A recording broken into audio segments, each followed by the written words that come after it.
Today on Public Eye News, Donald Trump is indicted on criminal charges by a Manhattan grand jury, a first for any U.S. president. Later, the DOJ files a lawsuit against Norfolk Southern over environmental impacts in Ohio. Later, Austin Graham will have your weather going into the month of April, and Taekwon Cox will have your sports coverage. Hello, I'm Beck Brearley. And I'm Michael Cudahy, and this is Public Eye News.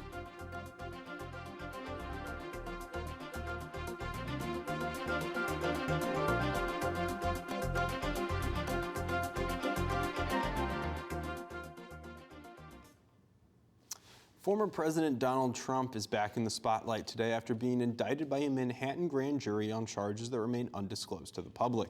We do know, however, these charges stem from hush money paid by the former President of the United States to cover up claims of an extramarital sexual encounter. The indictment came Thursday after a series of investigations and court sessions that looked back to 2016 when Trump was campaigning for president. Although arraignments for his surrender will likely be made early next week, Trump and his defense team retain his innocence, saying there was no, quote, no crime, unquote. These charges are the first brought against a former president, and Trump will be making history with his mugshot. This indictment falls at a time of political separation in the country, leading many to believe what comes next for his 2024 presidential campaign.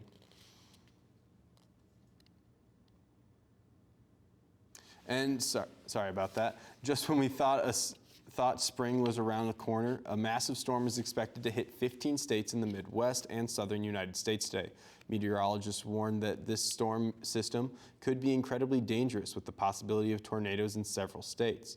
The area most at risk follows the Mississippi River from Wisconsin down to Mississippi, with Chicago, Illinois, Little Rock, and Des Moines, Iowa, some of the major cities to possibly be affected by the storm. More than 85 million people are under a national weather advisory as of Friday morning, with lower risk areas still predicting large hail and high wind speeds.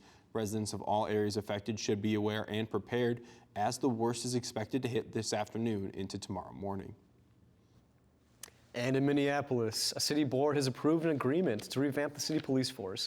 Nearly 3 years after an officer killed George Floyd, the State Department of Human Rights issued a blistering report last year that said the police department had engaged in a pattern of race discrimination for at least a decade. City leaders subsequently agreed to negotiate a settlement with the agency. Floyd's death sparked mass protests that spread around the world. It forced a national reckoning on racial injustice and compelled the Minneapolis Police Department to begin an overhaul.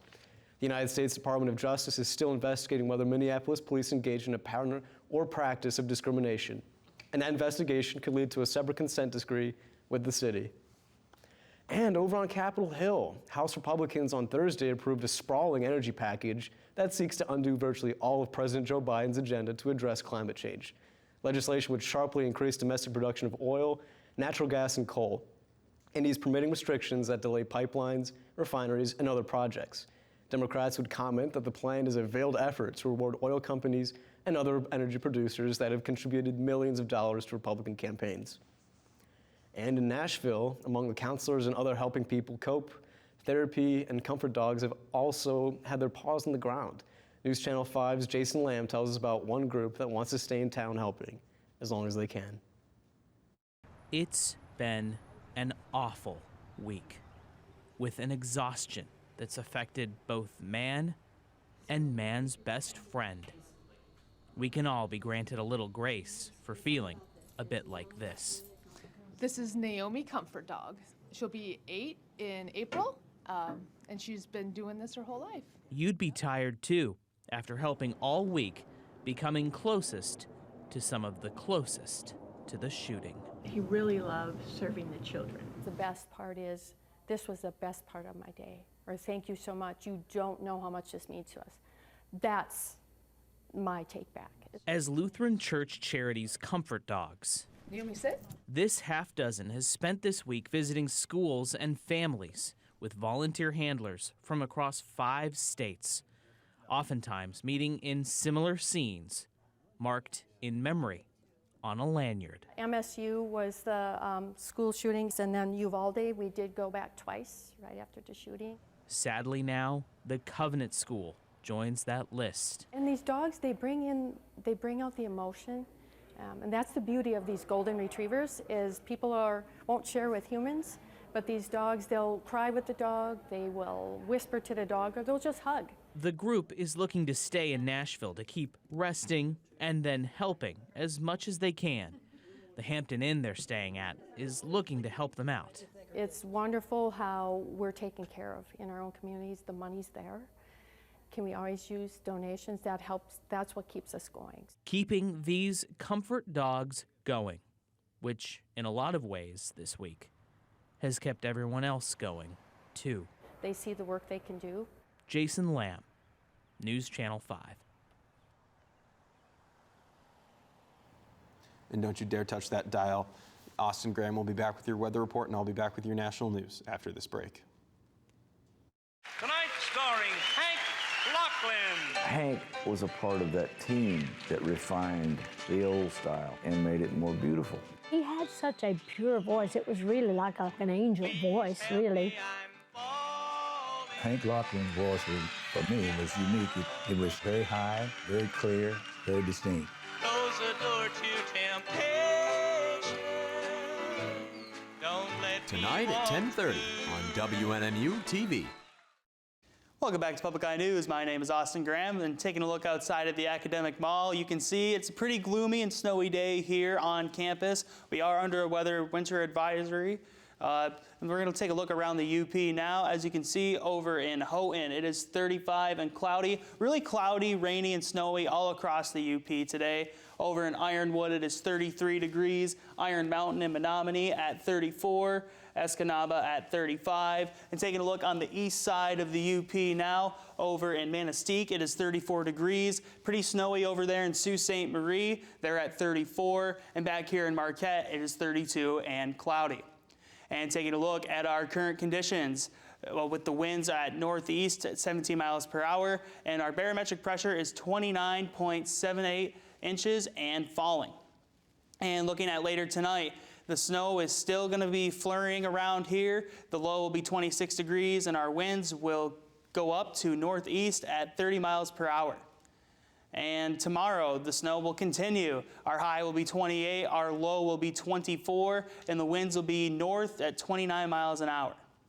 And looking ahead here, on Sunday, it's going to be snowy. The high will be 38, the low will be 34. Monday, we're going to have a heat wave. It's going to be 40 degrees. Our low will be 28. It's going to be partly cloudy. And then on Tuesday, that snow is going to return with our high of 34 and our low of 32. And that's all I have for weather. Back to you guys. Thank you, Austin, for that weather report. Beck, it's hard to believe that Monday might have the best weather for next week. Really flipping Monday being the worst day on its head. You know, it flips on its head being Michigan. You can't count on anything, especially the weather. Lake effect really is like that. And now, moving into some national news, Finland is now the most recent member of NATO, getting the okay to join on Thursday after being ratified by Turkey. NATO, the North Atlantic Trade Organization, has 30 countries involved, and when a new country requests to join, it requires all 30 members to vote. Turkey was the last country needed to make a decision on the admittance of the Nordic country. All that remains to make Finland the 31st country is the alliance in need of a formal invitation, acceptance letters from Turkey and Hungary, and signatures from the Finnish president once Finland is formally accepted. NATO will double its size. Once Finland is officially accepted, it will double NATO's size of its border with Russia, adding 832 miles to it, an important factor in the current war between Russia and Ukraine. And now looking at the U.S. justice system, they are suing Norfolk Southern for the devastating train derailment that took place this February on the Ohio-Pennsylvania border. In the lawsuit, which was filed Thursday, the federal government is requesting that the company be held responsible for past and future costs of the environmental cleanup. The hazardous chemicals released after the train derailed leached into several waterways, and over 9 million gallons of wastewater has already been removed.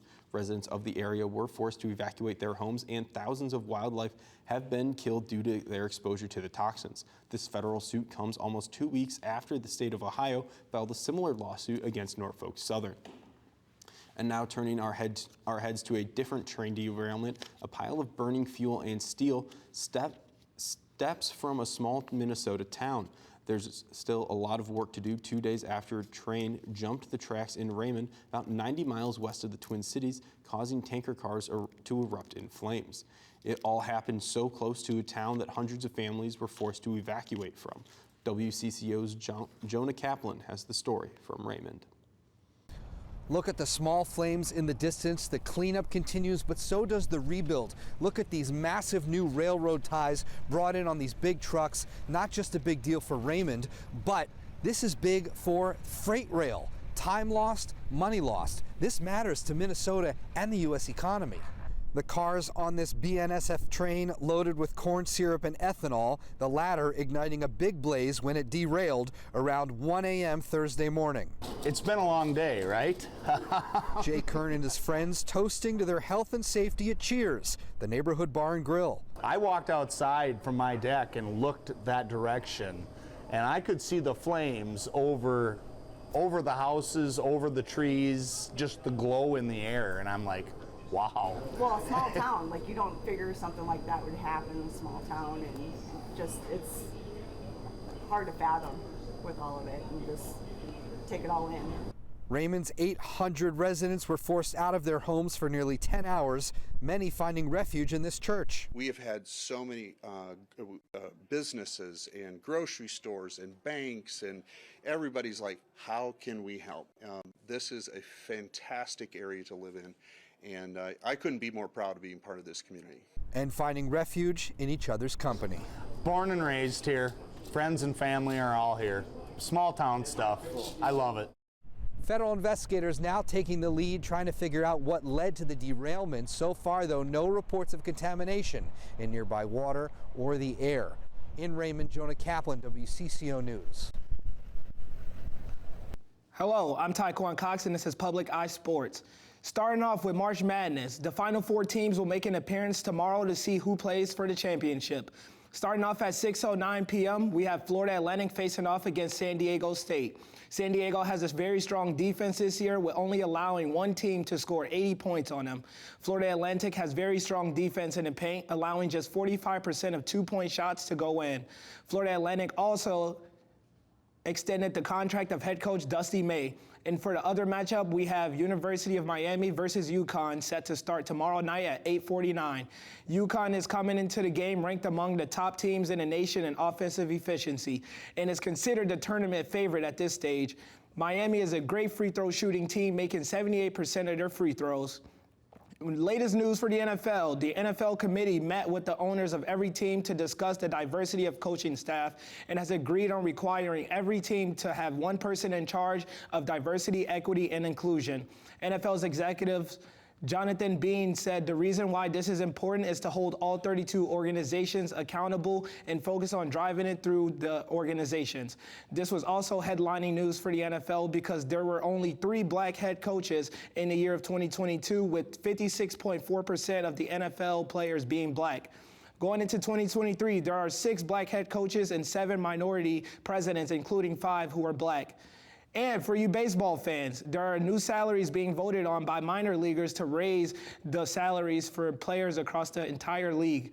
The lowest salary a rookie player will make is $19,800, which was previously based at $4,800. Players will also be getting paid over the summer for the first time in league history. Each player will be getting paid $625 for weekly spring training, while also bringing in revenue for at-home workouts for the summer off-season. Most players will be guaranteed housing, but with these new salaries, the MLB has also... Well, it looks like that's all we have time for, folks. My name is Beck Burley. And I'm Taekwon Cox. Stay safe out there.